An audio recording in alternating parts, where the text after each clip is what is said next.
O conceito de utilitarismo em Jeremy Beltman, artigo escrito pelo professor Edgar Dias de Vasconcelos. O conceito de utilitarismo de Beltman filosoficamente difere da acepção do indivíduo formulado por John Locke na Sociedade Política em Defesa do Contrato Social.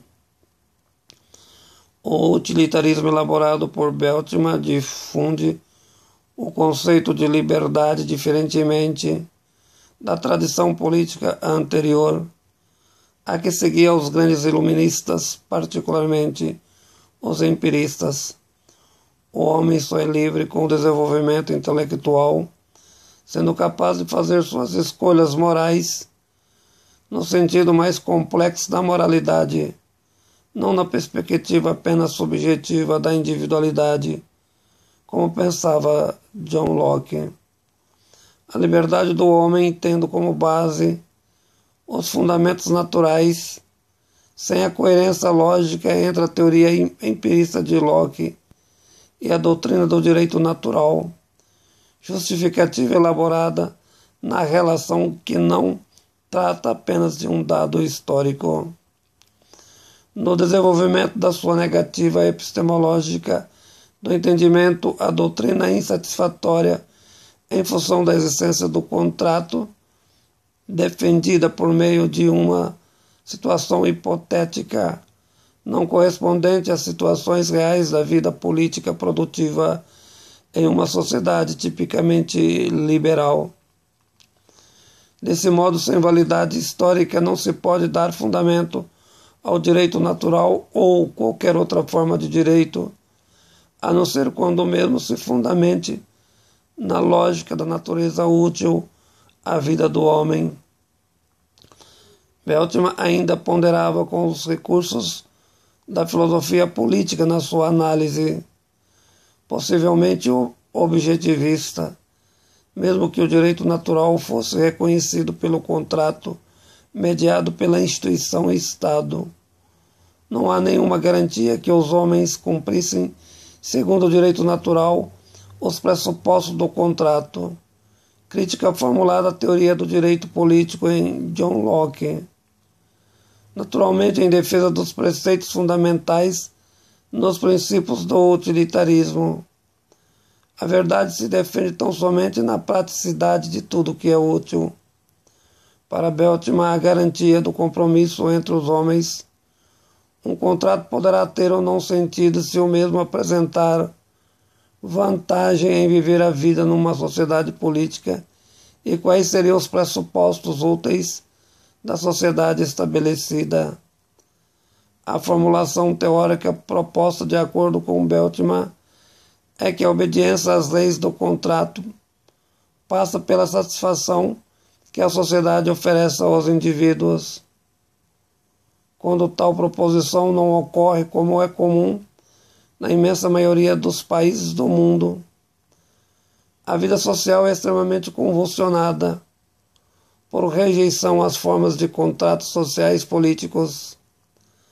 A lei não prevalece sem cumprir a sua função social.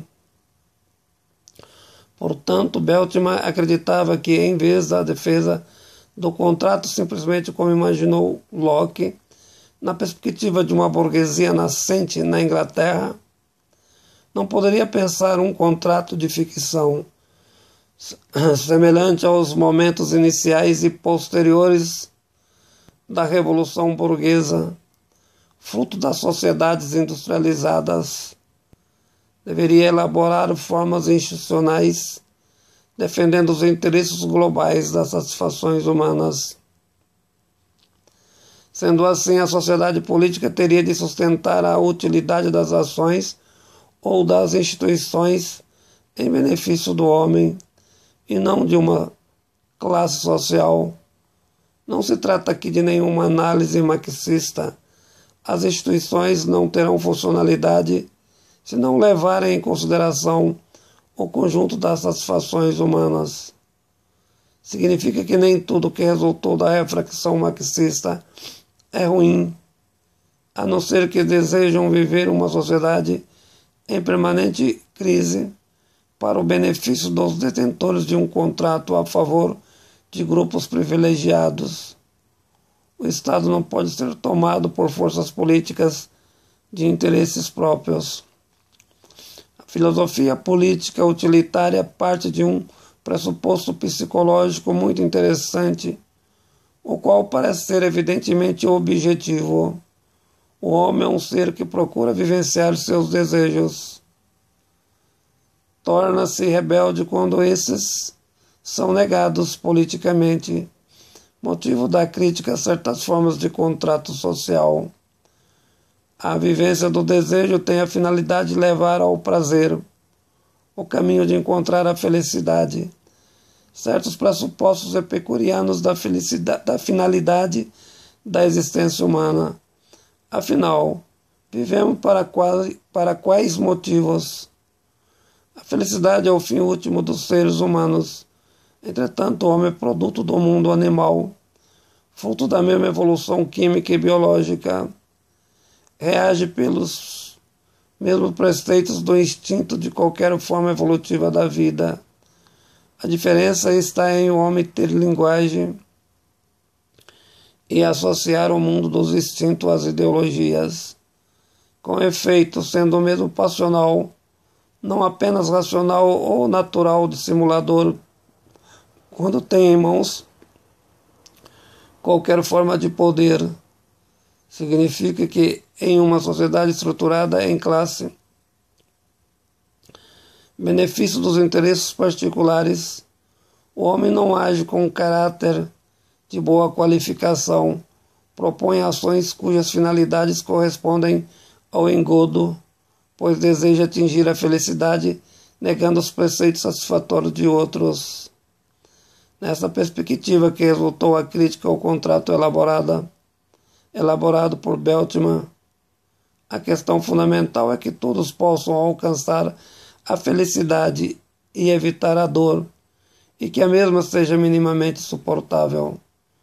Portanto, o prazer, em última instância, é responsável pelo fundamento da ética. Hedonismo, nesse caso, não poderá politicamente ser visto na perspectiva do indivíduo, como imaginava o contrato social de Locke. Para o autor, o hedonismo utilitarista tem de estar fundamentado na vida política da sociedade, na defesa do prazer e não da dor, que deve ser compartilhada com todos, de modo que surge na partilha o verdadeiro fundamento da ética e não da moral. Deve-se institucionalizar o Estado político com tais objetivos, desejando alcançar a funcionalidade das instituições políticas. Artigo escrito pelo professor Edgar Dias de Vasconcelos.